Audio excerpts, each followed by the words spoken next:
tell us. Good to see you, my friend. It's good to see you too, buddy. So, Richard, tell me about your work. Tell me about how you got started. By the way, Richard is the guy, and we're going to talk more about this when he's on the show, but Richard is the guy that invented the laser light show. So if you guys go see a concert, it started with him. How did that start, Richard? Well, it started when I started doing lighting for concerts. And then used to do the old light shows at places like the Fillmore East and did shows with tours and stuff. Always did video, did black and white video projectors and black and white video mixes.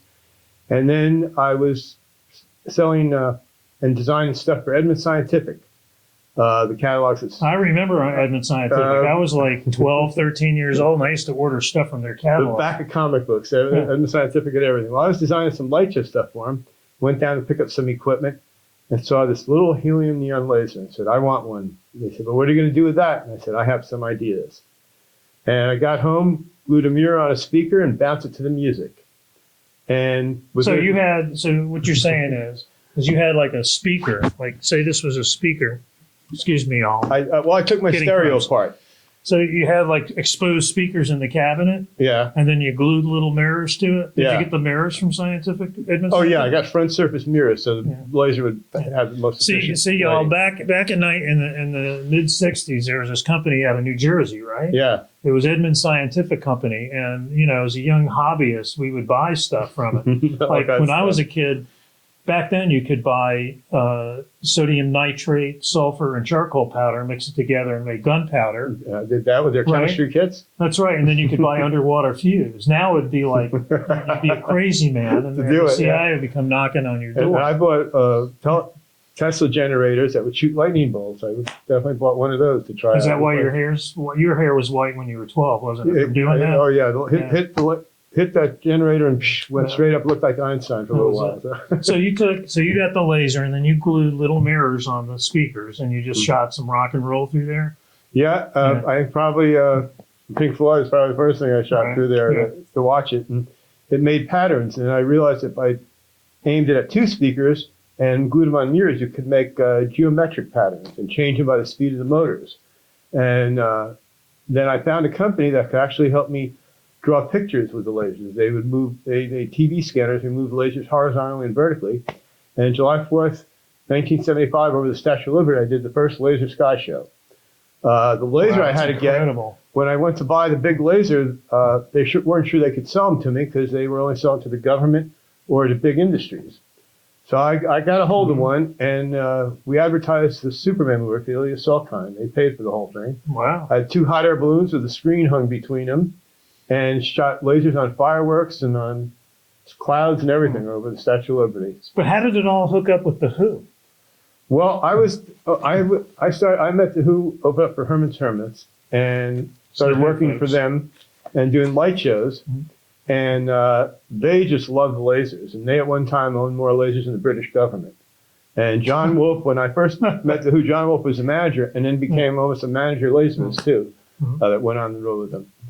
And then through them, I got in touch with so many other English bands and did all the bands. And then, but the sky shows were some of the most amazing things. And then Yes was one of the most influential people in helping me create the kind of lasers I really wanted to do. We had fiber optics rainbows shooting out of people's fingers and did laser rain over the stage. Wow. And it was really pretty interesting what we were able to accomplish at the time. Did you spend a lot of time on the road? Most of my life was on the road. Most of his life was on the road. I'd be home for Christmas and Easter sometimes and try to hit the summer to do some surfing in Jersey, which we're doing too. You're only going to see this on Mimi TV, folks. Oh, yes. You know, so I'm looking at this book, right? Here's a man that's spent half his life on the road, right? So I'm flipping through here. Rolling Stones, David Bowie, 1983, The Who, Pink Floyd, the Wall Tour here. I'm just going to show you up close. Check this out. Can you see that? The Who, right? This man's just been all over the place. So when did you stop being on the road? Well, I haven't really stopped. I had been on the road with a country band recently, but I've always kind of been on a spiritual quest that paralleled all my other paths with concerts and surfing. And then I was invited for a while to come here to the Amrit Yoga Institute. And now I'm kind of off the road temporarily, at least, because it's an incredible, magical place here. It is a magical place. And that's where we met. That's where the light is. Exactly. Right. Because, we're brothers in the water. Absolutely. Right. Because you're a surfer, right? All my life, yeah. He's a water man. I'm a swimmer. He's a surfer. And we kind of That's what brought us together instantly. Well, I'll tell you, brothers in the sea. Amazing. So, like when you were working with the Who, for example, who was the person you were tightest with in the Who? Well, I was responsible for a while, for some time, taking care of Keith Moon, making sure he got there in time, which was an experience in itself. Really? And usually you had this friend of his drum tech was his legs Larry Smith from the Bonzo Dog Band, who actually were in the Magical Mystery Tour. They were friends with the Beatles, and they were kind of a comic band. So it was quite a job taking care of Keith, being in many different phases of his perception. But they were an interesting band. They really turned me on to a lot of the other English bands as well. Sure. So what was your favorite show you ever did? Favorite light show? I mean, I'm looking through your book. I'm seeing Jefferson Airplane. I see the Allman Brothers. I see Jerry Garcia and the Grateful Dead, the Ramones. For goodness sake, Moody Blues. Yeah, Ray Charles, Stevie Wonder, the Jacksons. I mean, yeah, my goodness. I've been luckily to be guided down a lot of paths. I just let guidance take me. I never would have traveled these paths on my own. I just kind of let guidance take me over. And you got guided to the Monkees? Oh yeah.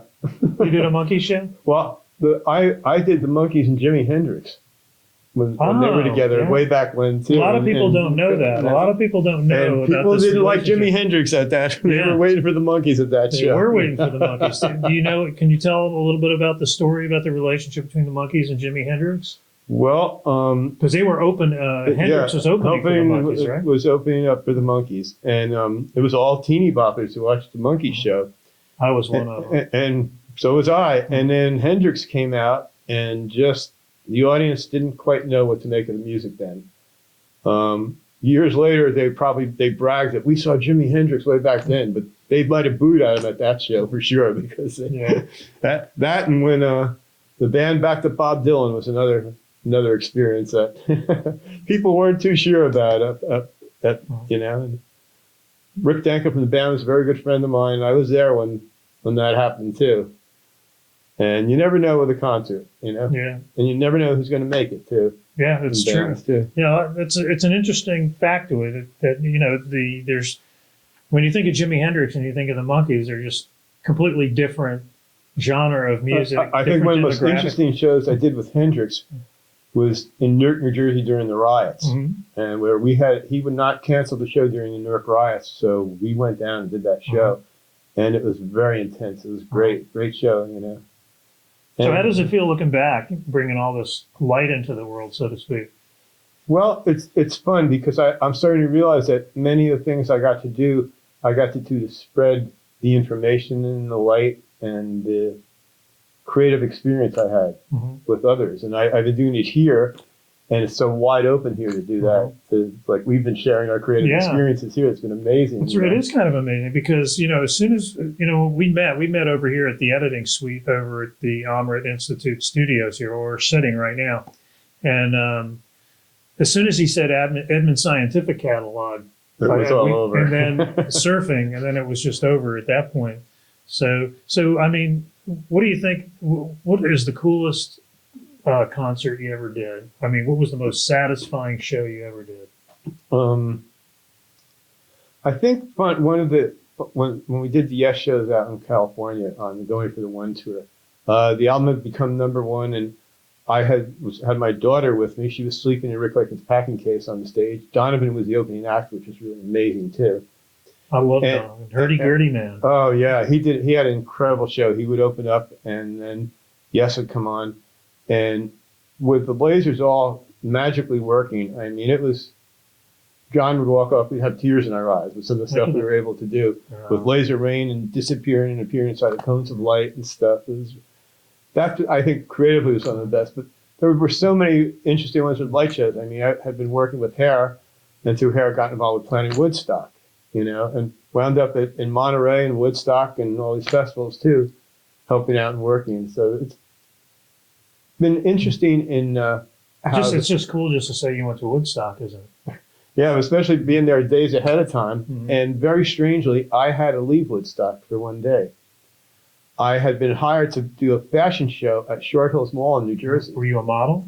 No, I was doing light show projections of Okay. the clothes. Just checking. And I had already signed the contract, and it was for 17 Esquire magazine, and they sent me a helicopter to Woodstock, picked me up Saturday morning. I went, shot it. It was about 11 o'clock in the morning. They did it, and came back. On the way in, though, we dropped off Joni Mitchell and Steve Stills to do the Dick Cavett show. So we took them back, and then I got to leave Woodstock and fly back in the So helicopter. did you meet Joni Mitchell? A couple times. She's Yeah. really amazing. Yeah. Was she? Yeah, Did you she's- hit on her?